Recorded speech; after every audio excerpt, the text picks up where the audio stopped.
Today, we're going to discuss a rather esoteric topic of teleportation. Well, not so esoteric, actually. Teleportation has been done in the lab, and it's already real.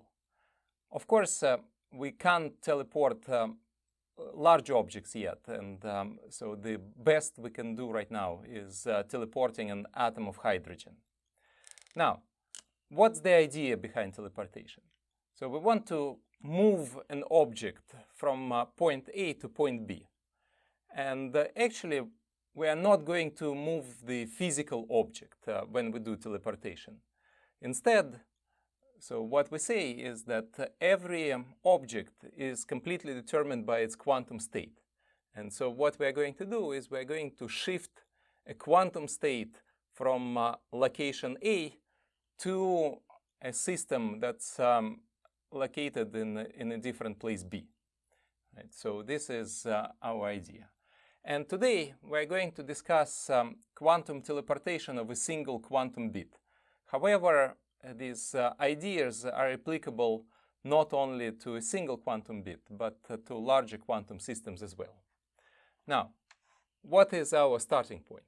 Our starting point is a qubit in an unknown quantum state, so A times 0 plus B times 1. Right? So this is unknown quantum state at location A.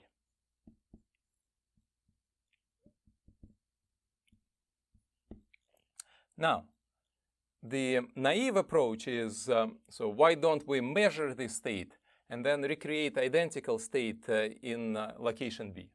So this doesn't work because given one single quantum bit in unknown state, we cannot measure the values of A and B because measurement is only probabilistic. And so if we try to measure this, so we're going to see value 0 or 1 with probabilities given by norm of A squared and norm of B squared respectively. So this will not tell us the values of A and B. And so the idea here is to use entanglement. And so what we're going to do is, so the scheme is like this. So we have, in location A, we have the unknown state phi, right? And so then we prepare another pair of qubits that are entangled. And so what we have is we have one part of this entangled system at location A and another part at location B. So then what we're going to do is we're going to take this pair of qubits in location A and perform some actions on it. And then, so we're going to do something here, some magic, then take some measurements, and then do some magic in location B. And after we do this, so what we want to do is we want to transfer the state phi from location A to location B. So this is what we understand under teleportation in today's class. All right. So what are we going to do? So we have this unknown quantum state at location A. So we also take another 2-qubit. So which will be 1 over square root of 2, 0, 0, plus 1 over square root of 2, 1, 1. Right? So this is entangled. And we physically separate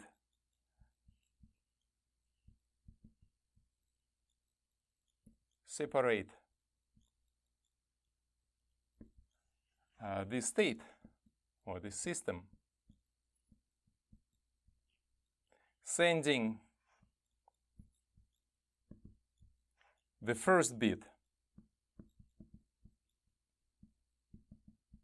to A and the second bit to B.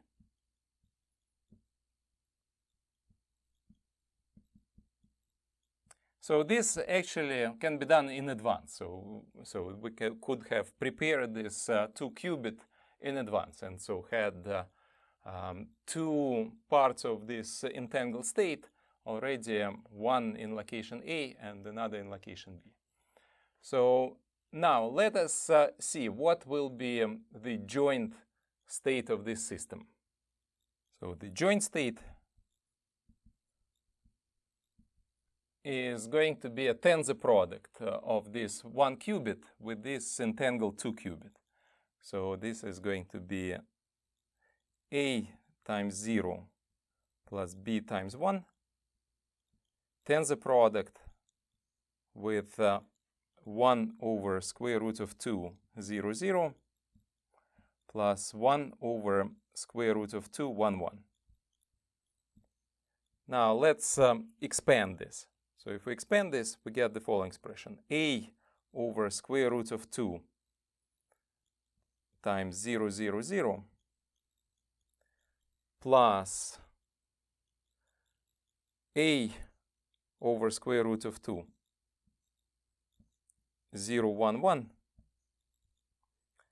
plus B over square root of 2, 1, 0, 0 plus B over square root of 2, 1, 1, 1.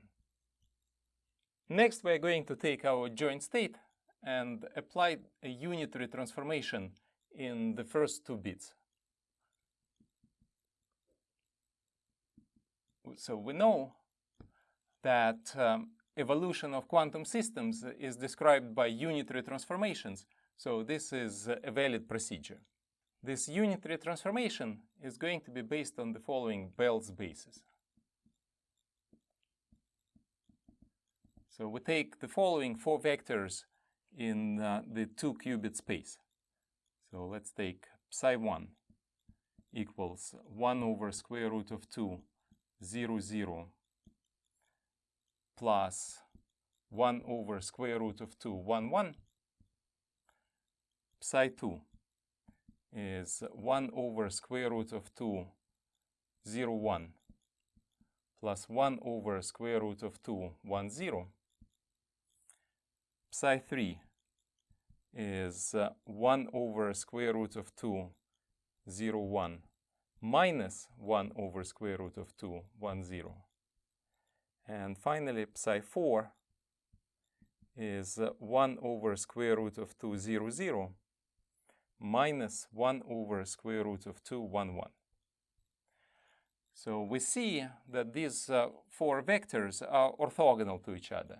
So for example, psi1 and psi2 are orthogonal because they have no common standard basis vectors. And psi2 and psi3 are orthogonal because they have a 0 dot product. So we have 1/2 and minus 1/2. So this cancels. So what we see is that all these 4 vectors are mutually orthogonal, and each vector is normalized to have length 1. So this means that the Bell's basis is orthonormal.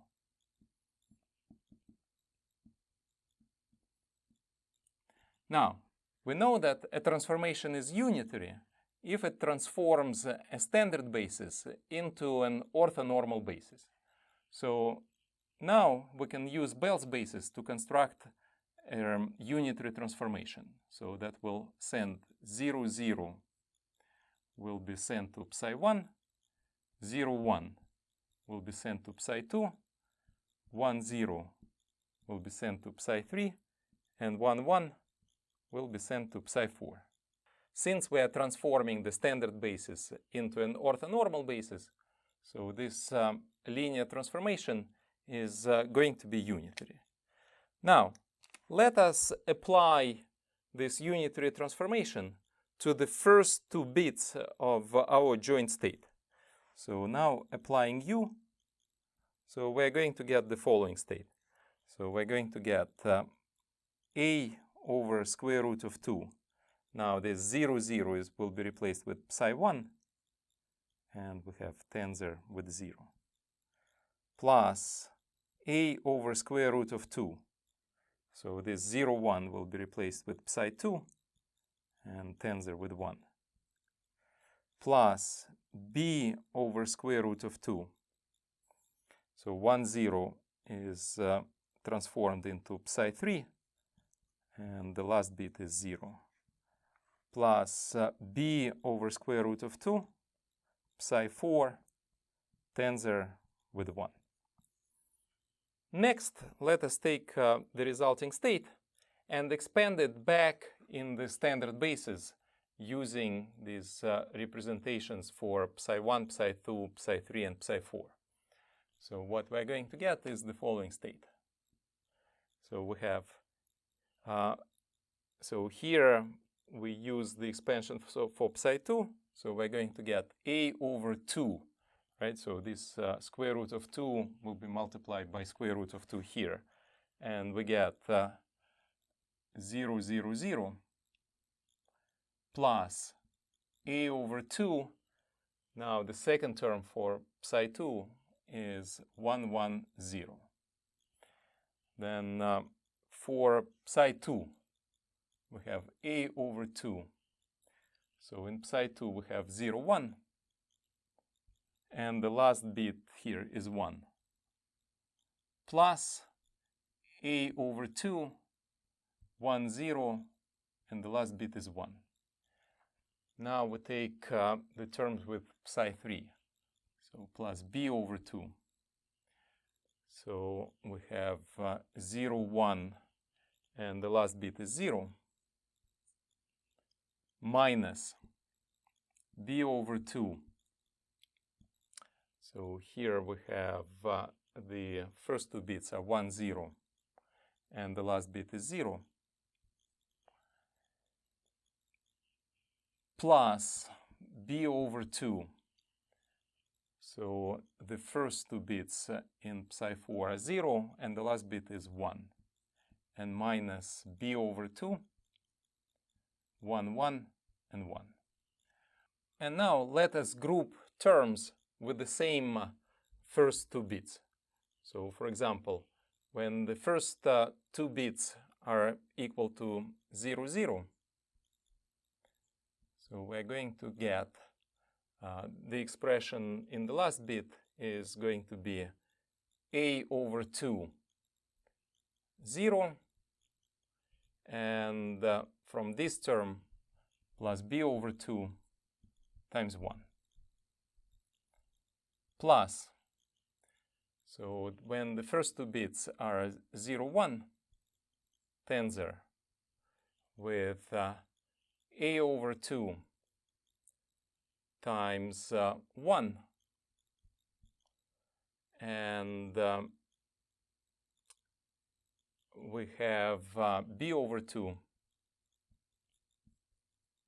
times 0. Now plus 1, 0, tensor with, so here what are the terms with 1, 0? So we have this term, we have a over 2 times 1, and minus b over 2 times 0. And finally, we have 1, 1, tensor with, so the 1, 1 terms are, we have 1 here, so a over 2 times 0, and the minus b over 2 times 1.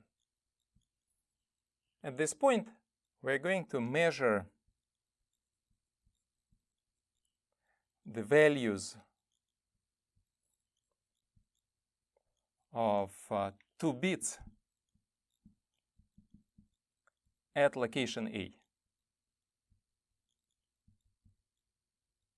So that is, we're going to measure the value of the first 2 bits. And what we see from this expression is that we can observe any combination of values with the same probability, right? So because So each of these vectors have norm squared is equal to 1/4, right? And so this means that with 25% probability, we're going to observe 0, 0.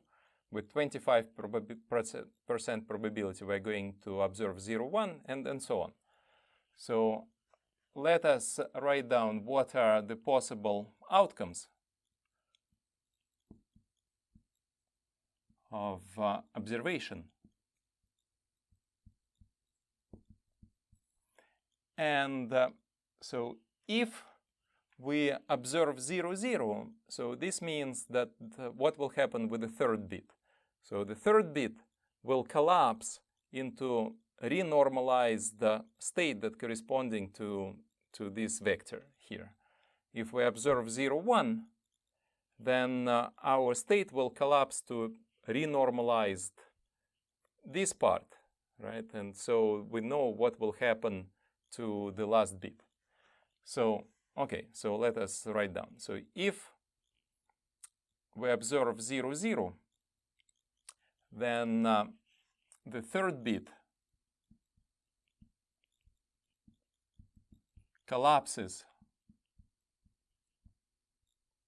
to the state A times 0 plus B times 1.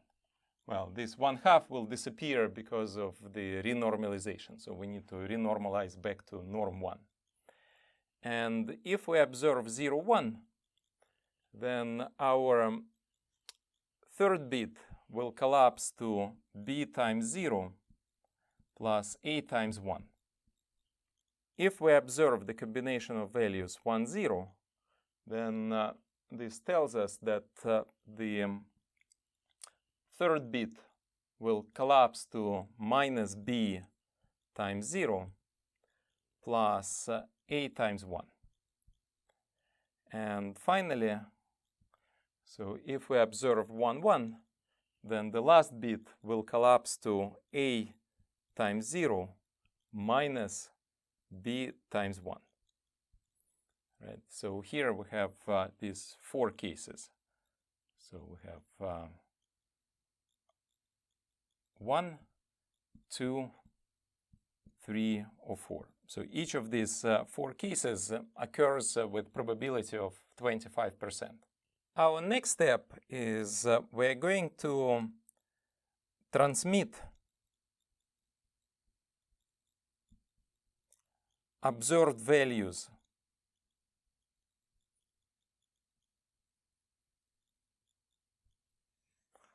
to location B. Note that this is classical information, not quantum. So here we're just sending a combination of classical bits. So this can be done by phone, right? And so we transmit observed values to location B, and depending on outcome,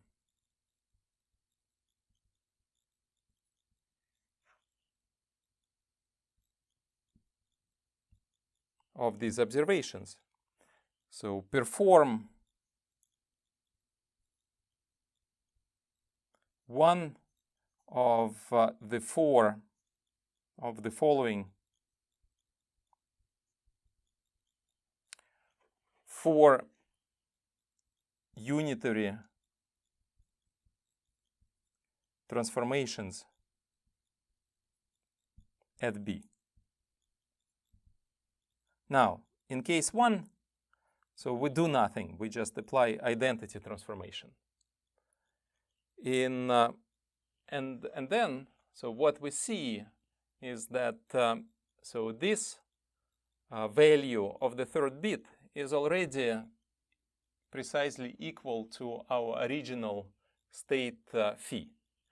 And so now the point is that we're going to apply unitary transformation in each of these cases that will transform the resulting state of the third bit into our state phi, right? So in case 2, so the unitary transformation is the following. So we send 0 to 1 and 1 to 0.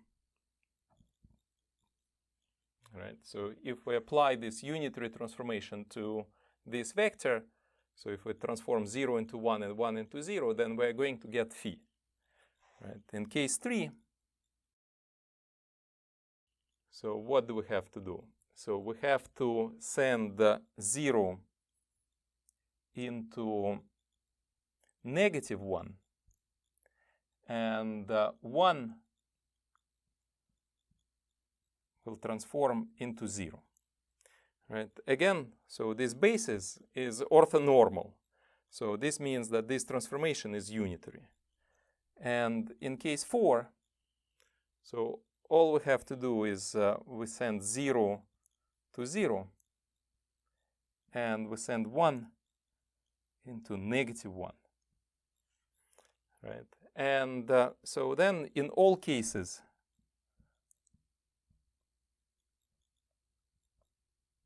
we reconstruct our state phi at location B.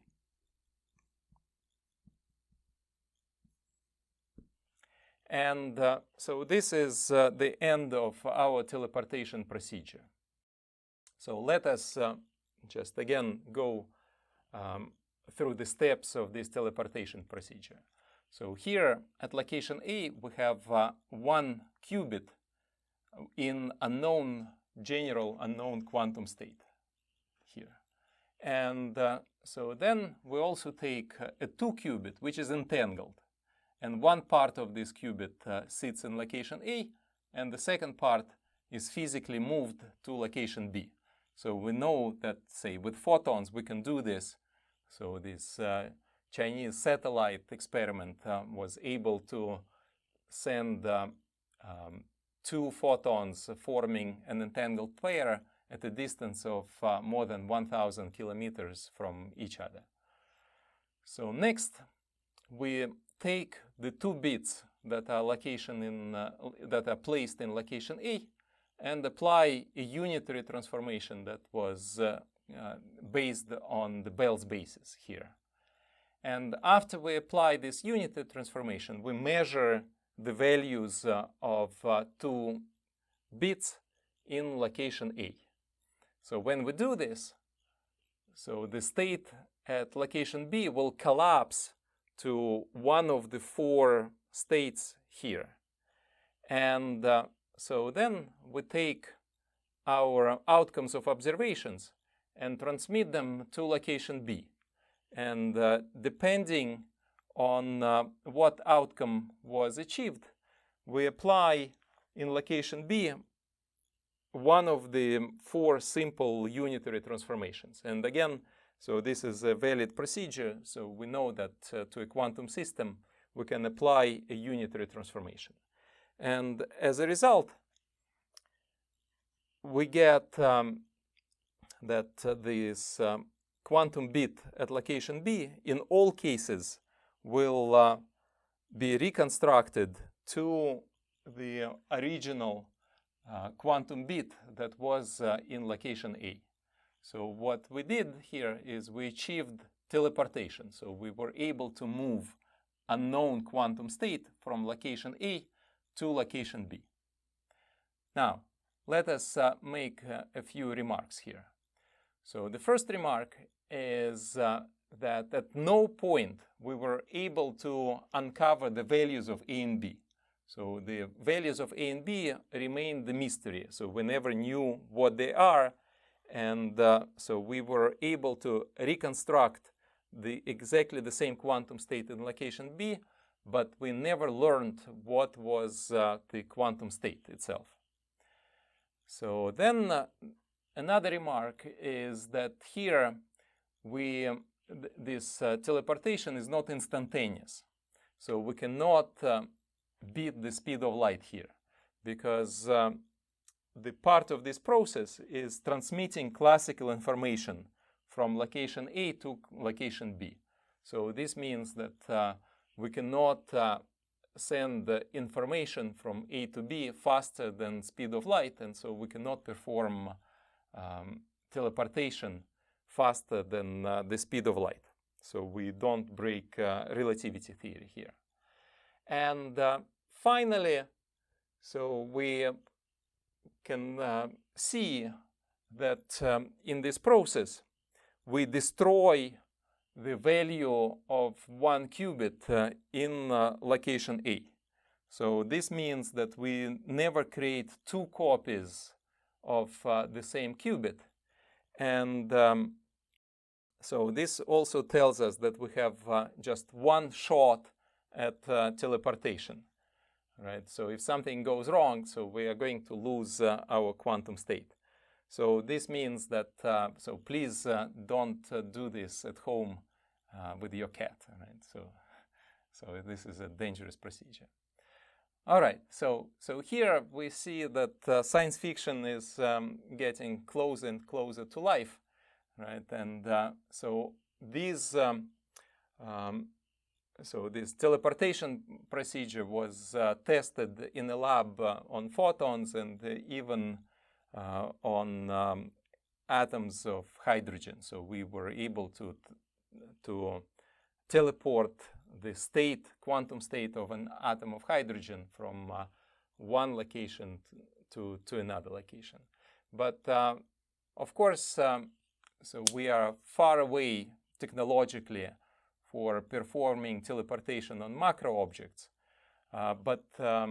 So what we see is that the theoretical background for teleportation is there. So in theory, we know that teleportation is possible.